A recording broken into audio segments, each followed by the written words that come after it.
السلام علیکم ناظرین. کوئی زمانہ تھا کہ ہم فاٹا کے علاقے کو علاقہ غیر کہا کرتے تھے، لیکن لاہور کے واقعات نے یہ ثابت کر دیا کہ یہ خام خیالی ہے. اس وقت بھی یہ درست نہیں تھا اور اب بھی یہ درست نہیں ہے. جو کچھ اس علاقے کے اندر ہو رہا ہے اس کا براہ راست اثر پڑ رہا ہے پاکستان کے مستقبل پر. اس علاقے کو جو ہینڈل کر رہے ہیں ان کے ساتھ آج ہم نے نشست کا اہتمام کیا ہے. گورنر صوبہ سرحد Owais Ahmed Ghani sahib, thank you very much for being with اس.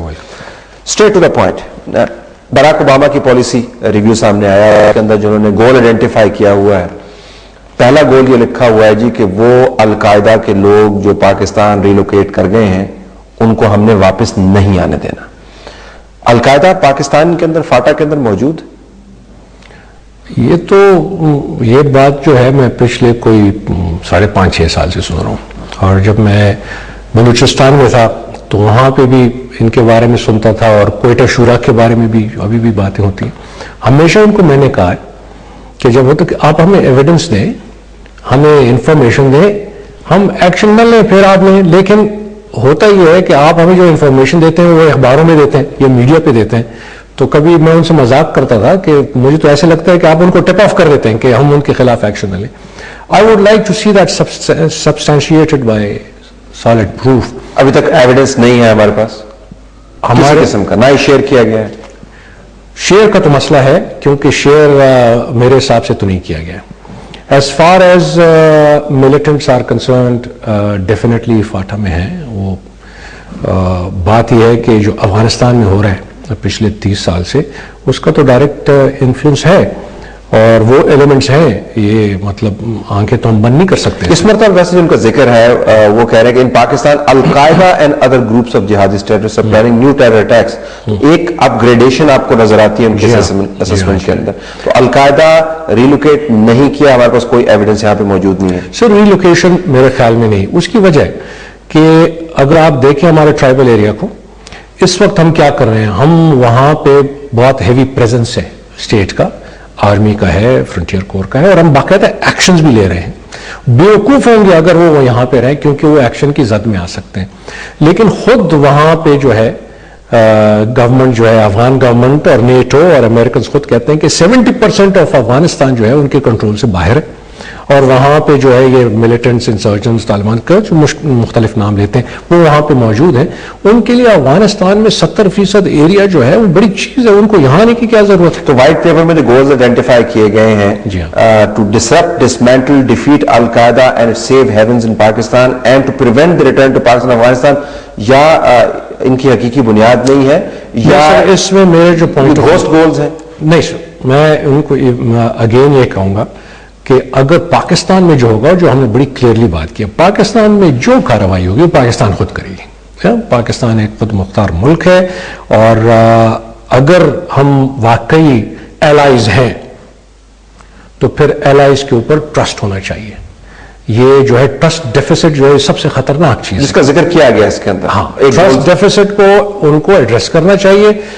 یہ چند سالوں سے جو ہے ہم یہ بات کر رہے ہیں، میں ان سے یہ بات کر رہا ہوں کہ یہ نہیں ہو سکتا کہ ہم ایلائز ہوں اور آپ ہمیں ایز اے ایلائز ٹریٹ نہ کریں. اس میں یہ ہے کہ میں نے پچھلی بار جو جنرل پیٹریس آیا تھا اور رچرڈ باؤچر اور یہ رچرڈ ہولبرک بھی آئے تھے، ان سے میں نے یہ بات کی. میں نے کہا جی آپ اسٹریٹجی بنانے سے پہلے آپ ایک تجزیہ تو کریں کہ جو افغانستان میں آپ کو جو ایشو ہے، پرابلم ہے، اس میں پاکستان سے جو عناصر ہیں، جو ایلیمنٹس ہیں، ان کا کتنا کنٹریبیوشن ہے. 2% ہے، 5% ہے، 25% ہے، 50% ہے، 100%.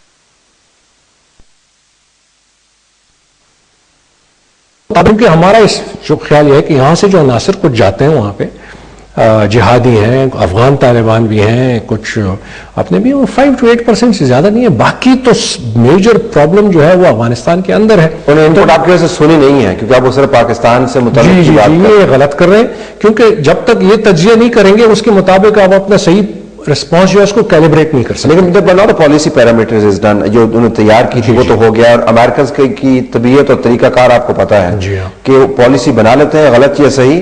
غلط وار عراق کے اندر انہوں نے لڑی ہے، 2 ٹرمز دنیا کی اکانومی کو تباہ کر دیا ہے، لیکن چونکہ پالیسی پیرامیٹر بنا ہوا ہے تو وہ لڑتے رہے. تو پالیسی پیرامیٹر تو بن گیا. وہ یہ بھی بات ہو رہی ہے کہ یہاں پہ سراج الدین حقانی نیٹ ورک کام کر رہا ہے، اور یہ جو علاقے ہیں یہ ہماری رٹ سے عملاً باہر ہیں. فوج کی پریزنس ہونا ایک چیز ہے، لیکن ان گروپس کے اوپر ہمارا کنٹرول نہیں. سر ایسے ہے، میں ایک چیز بتاؤں، اس میں ریئلسٹک بات کرنی چاہیے. دیکھیں جی، یہ امبیسڈر یہاں رائن کراکر تھا، اس سے میری اس پہ 2-3 باری بڑی ڈیٹیل میں بات ہوئی، اور ان کو میں نے صاف کہا تھا، میں نے کہا امبیسڈر ایک چیز یاد رکھیں، آپ کے پاس، یہ میں 2005 کی بات کر رہا ہوں، میں نے کہا آپ کے پاس افغانستان میں 2 سے 3 سال ہیں، اس میں جو آپ نے کام کرنے کر کے نکل جائیں، ورنہ افغانستان جو ہے، اس کے لوگ جو ہے انہوں نے زیادہ دیر آپ کو برداشت نہیں کرنا، اور یہ ایک کلاسیکل افغان نیشنل ریزسٹنس کی شکل اختیار کرے گی. پھر ٹریجڈی یہ ہو جائے گی کہ جو یہ کولیشن فورسز آئی ہیں افغانستان میں ایک حل نکالنے کے لیے، وہ مسئلے کا حصہ بن جائیں گی. آج مجھے بڑے افسوس سے اور بڑے دکھ سے یہ کہنا پڑتا ہے کہ جو آج پریزنس ہے امریکنز کا اور نیٹو کا افغانستان میں، چونکہ انہوں نے ایک پیرل پولیٹیکل سولوشن فالو نہیں کیا، اس کو سیکھ نہیں کیا، آج ان کے پریزنس کی وجہ سے جو ہے جہاد ہے، جہادی جذبہ جو ہے اس کو ایک فوکس مل رہا ہے، اور ساری دنیا سے، اور نیچرلی جہاں پہ مسلمان ہیں ان کے تو یہ ہے کہ بھئی یہ کیوں ادھر کیوں یہ ظلم ہو رہا ہے. تو یہ ایک سچویشن ہے، ایک ریئلسٹک سچویشن ہے. ڈیل کس طرح آپ نے ریئلسٹک ہونے کی بات کی، جی پالیسی انہوں نے اناؤنس کر دی، بل اب کانگریس کے اندر موو کرنے والے ہیں. جی ہاں، پالیسی کے کچھ حصے کو ہم نے اپروو کر دیا، جہاں پر ایڈ ہماری طرف آ رہی ہے اس کے اوپر ہم بڑے خوش ہیں، جہاں پر وہ ملٹری جہاں پہ سٹک یوز کر رہے ہیں اس کے اوپر ہم نالاں ہیں. ہمارے پاس متبادل کیا ہے، چوائسز ہمارے پاس اس وقت کیا ہے؟ سر میرا اپنا خیال یہ ہے کہ جو ان کی ایک اسٹیٹڈ پالیسی ہے، لیکن اس میں 1-2 ایسپیکٹس ہیں جو انہوں نے اس میں اسٹیٹ نہیں کیے، کیونکہ جو انہوں نے ریویو کیا ہے، ہمیں یہ انداز ہے کہ ان کو سمجھ آ گئی ہے کہ بھئی فائنل سولوشن جو ہے وہ پولیٹیکل سولوشن ہے، اور وہ پولیٹیکل سولوشن انہوں نے اس کو ڈھونڈنا ہے، اس کے لیے جو ہے کام کرنا ہے. وہ پولیٹیکل سولوشن کے بغیر یہ معاملہ جو ہے یہ حل بھی نہیں ہوگا. اور وہ پولیٹیکل سولوشن افغانستان میں وہ ہوگا کہ افغانستان میں تمام جو پولیٹیکل پاور گروپس ہیں، بشمول طالبان، حکمتیار، حقانیز وغیرہ جو بھی ہیں، سارے ہیں، ناردرن الائنس ہے، ازبک ہیں، ہزارہ ہیں، سارے ہیں، ان کو اس پولیٹیکل سولوشن کا حصہ ہونا ہوگا. یہ ان کی انڈکلیئرڈ پالیسی ہے، ہونی چاہیے. اگر نہیں ہے ہونی چاہیے، اگر نہیں ہوگا تو میں I would be very disappointed. لیکن اگر ملا عمر اور ان سے جو منسلک گروپس ہیں ان کو انہوں نے irreconcilable کی کیٹیگری کے اندر ڈال دیا کہ ان کے ساتھ تو ہم بات نہیں کریں گے. سراج الدین حقانی کے سر کے اوپر انہوں نے پیسہ لگا دیا ہے، بیت اللہ مسعود کے سر پہ ہی پیسہ لگا دیا ہے. تو جو مطلب پیسہ لگا دیا، مطلب یہ کہ پیسہ رکھ دیا، ان کے ہیڈ منی ڈال دی، وچ مینس کہ یہ دیز آر مارک پیپل. تو جو ہمارا جو تھیسس ہے کہ جی آل انکلوسیو ہونا چاہیے، کم از کم ملا عمر کی حد تک تو انہوں نے اس کو نکال دیا ہے. Would that be acceptable؟ میں سر یہ کہوں گا جو irreconcilable کا لفظ جو ہے یہ اتنا جو ہے پتھر کی لکیر نہیں ہے. آج جو irreconcilable ہے، کنڈیشن چینج ہوتا ہے تو irreconcilable بھی ہو جاتا ہے، یہ بات نہیں ہے. تو یہ میرے خیال میں ریویو ہوتا رہے گا، اور یہ اگر نہ کریں گے تو مجبوراً ریویو کرنا پڑے گا، اس کو سولوشن ڈھونڈنا ہے. اور کیونکہ اب جو ہے جو پوزیشن ہے افغانستان کی اور اس ایریا کی، یہ دنیا کے لیے بھی انٹینیبل ہوتی جا رہی ہے. کتنی مدت تک ایسے چلے گا؟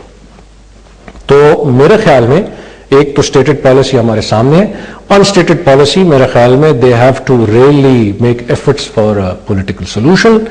اگر نہیں ہے ارادہ تو it would be very disappointing, پھر یہ مسئلہ حل نہیں ہونے لگا. یہ میں کلیئرلی آج کہہ دیتا ہوں. آپ گٹ فیلنگ کیا ہے کہ ایک امبریلا؟ سر آئی تھنک کہ سرکمسٹانسز جو ہیں وہ فورس کر رہے ہیں سولوشن. جیسے عراق کو دیکھ لیں، سرکمسٹانسز نے فورس کیا ہے. اسی طریقے سے ماضی بھی دیکھ لیں آپ نے، سرکمسٹانسز فورس کر دیتے ہیں. جو رشیا، جو سوویت آرمی نے انٹرونشن کیا، اس کی بھی آپ دیکھ لیں. So circumstances are going to force solutions. اور لیڈرشپ کا، پاورز کا، حکومتوں کا یہ کام ہوتا ہے کہ وہ اس کو اینٹیسپیٹ کریں، اس کے مطابق پوزیشن کریں تاکہ کم سے کم نقصان اور تکلیف کے ساتھ یہ مسئلے حل ہو جائیں. پاکستان کے لیے ایک مسئلہ یہ بھی ابھی آپ نے ذکر کیا کہ سولوشن کی طرف جانا چاہیے. ایک ایسا سولوشن جس میں پاکستان کو ارادتاً یا غلطی سے بائی پاس کیا جائے. ظاہر ہے پاکستان کو ایکسیپٹیبل نہیں ہوگا کیونکہ پاکستان کا اتنا لمبا بارڈر لگتا ہے اس ایریا کے ساتھ. جس طرح آپ نے خود بھی فرمایا، ماضی کی وجہ سے پاکستان کے جو حالات ہوئے تو ہمارے مستقبل جو ہے وہ سانجا ہے. تو ہم اس سولوشن کا حصہ بننا چاہتے ہیں، لیکن بدقسمتی سے ہماری اپنی پرفارمنس